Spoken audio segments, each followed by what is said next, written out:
On December the 17th, 2024, at the Swansea Arena, it's Bryn's Christmas concert, and with me is Sir Bryn Terfel. Bryn, thanks for your company today. Thank you, Wyn. Happy Christmas. Happy Christmas, yes indeed, yeah. My first happy Christmas from you, that's brilliant, okay. Yeah, Nadolig Llawen. Can you tell us what's in the show, please? Is that okay? Yeah, sure. Oh, well, I guess it's in the title in itself, the beautiful music of Christmas.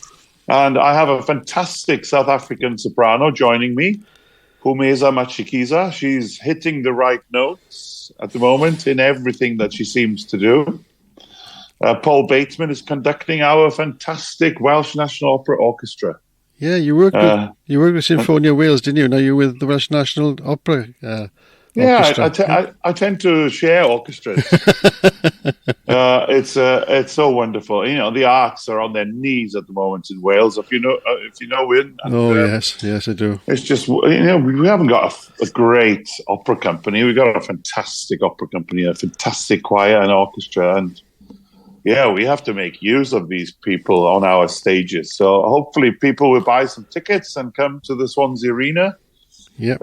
Wyn, Swansea holds such a very close position in my heart because I recorded in the Brangwyn Hall with Pavarotti and Dame Joan Sutherland when I was a teenager. Yeah. Just out of college.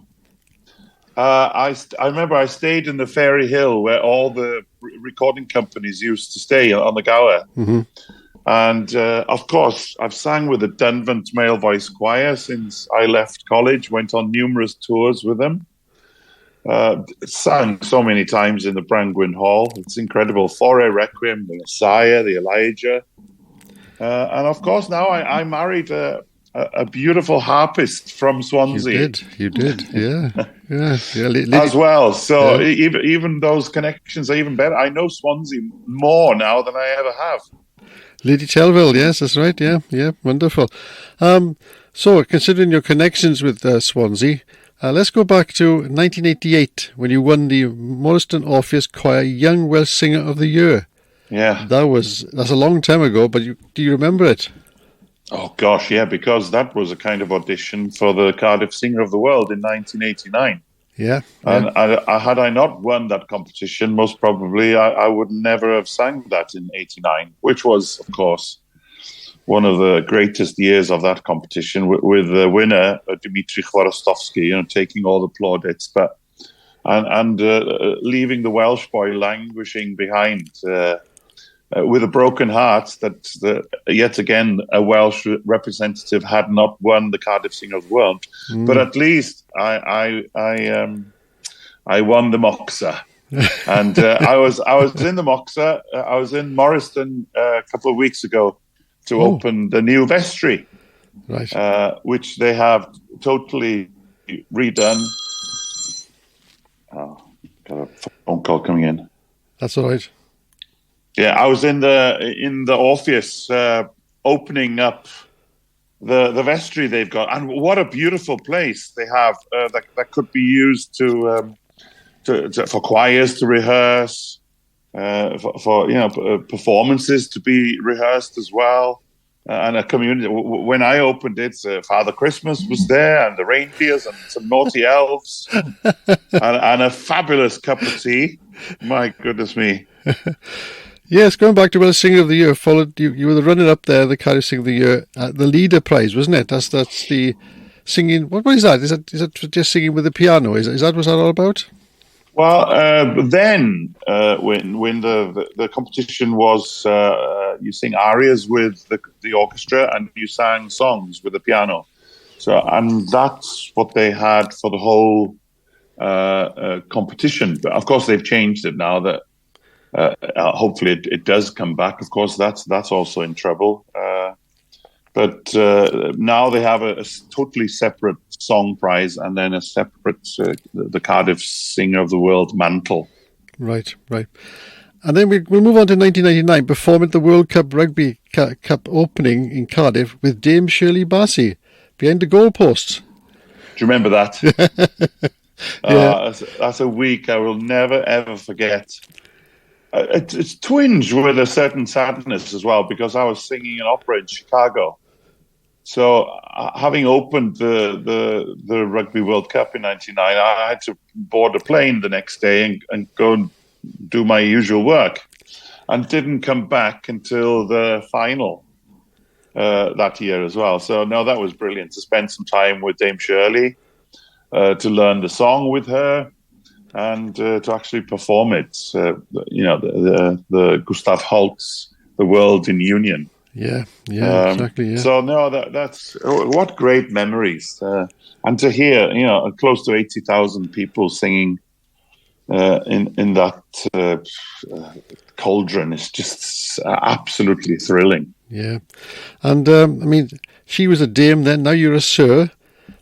How do you look back on that? I caught up with her now. Well, when I was given in like 2017, I think, the Queen's Medal for Music. So that was the beginning, and that was second after the Welsh National Opera music director, Sir Charles Mackerras. So I was very proud to receive that. I was constantly thinking, why am I getting these accolades, these wonderful position that people are putting me just because of the music that I'm putting on the stage? And then I kind of understood, yes, there is an importance to the arts in Wales, and to carry that proudly on your sleeve. Mm-hmm. And then, of course, came the commander of the British Empire, and then the knighthood, and then, of course, the glorious ceremony they had in London, the coronation of Prince Charles to King. Yes. And to be able to sing 3 words in Welsh in that ceremony was quite incredible. Well, it's the first time a Welsh voice has been heard in a coronation, that's for sure, isn't it? So you did something really wonderful there.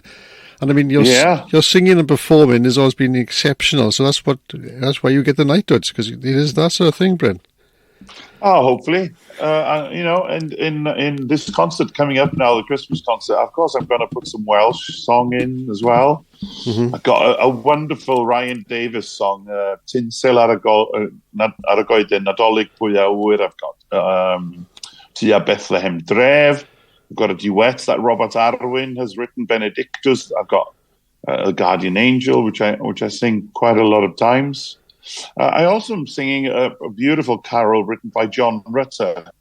He was commissioned by the Oxford Philharmonic to write a carol to thank the team that investigated the vaccine for COVID in Oxford, these magnificent scientists. Yes. And he wrote a carol that is from the perspective of Joseph.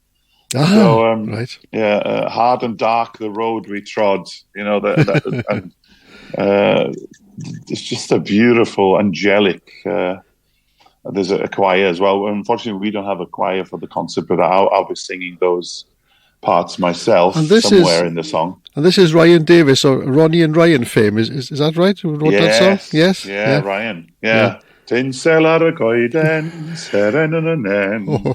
It's a beautiful song, all about Christmas, Yeah. What is Christmas? Is it all about the trimmings on the tree?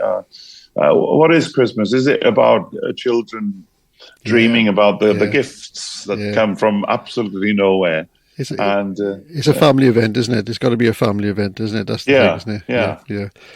And also, we have some opera also. I'm going to sing some Rachmaninoff in the concert. Paul Bateman, who's conducting, will be doing The Sleeping Beauty by Tchaikovsky.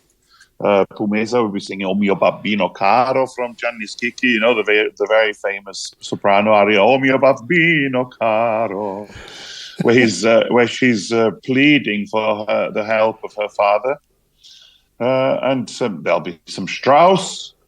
And of course, we finish off with the wonderful Adeste Fideles, O Come All Ye Faithful. What about your old mate Falstaff? Does he get in this at all?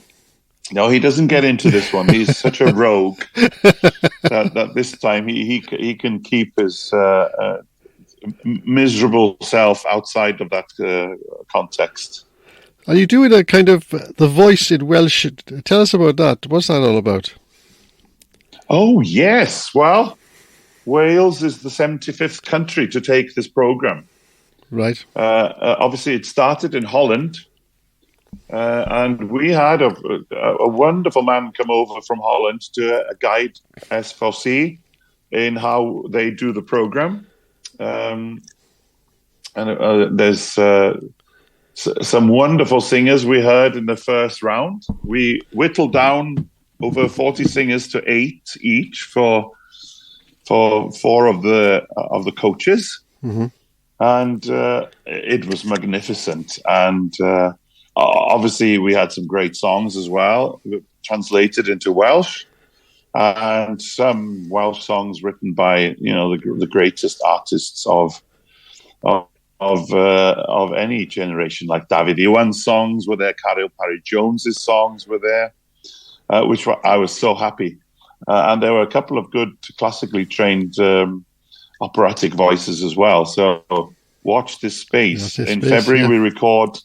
we record another couple of days, and then it'll be towards the semi-final and final. So no, I'm really enjoying it, Wyn. Let me squeeze this one in before you finish. Which is, I've seen you do lighter things on stage, like from musicals. Now, is it right that the ambition is to play Tevye from Fiddler on the Roof? Tevye, yes. Yeah. I'm 60 in a couple of years, or in a year. So I have a dream of singing Fiddler on the Roof in lots of different cities and lots of different concert halls. So hopefully that's something in the planning. I couldn't wait. I couldn't wait to hear you singing "If I Was a Rich Man." That would be absolutely brilliant. Oh yes, I absolutely love that. You look at YouTube, and there's a version of mine, and people love to listen to that. We always used to watch Fiddler over Christmas time. Yeah. So when I got to meet Chaim Topol for the first time, I was buzzing. And he's such a larger-than-life character in the movie, but when you actually met him, he's just a tiny, small, very thin, beardless. But he had some wonderful comments to say, because I performed it in the Grange Opera a couple of summers ago, and he came to the first night. Brilliant. Well, that's the end of our night, unfortunately. I'm running out of time, but thanks so much for spending me the time today. It's been brilliant. Good luck with the concert on December the 17th. It's been nice talking to you again, and perhaps we'll catch up sometime in the future. Diolch yn fawr. Yes, absolutely wonderful.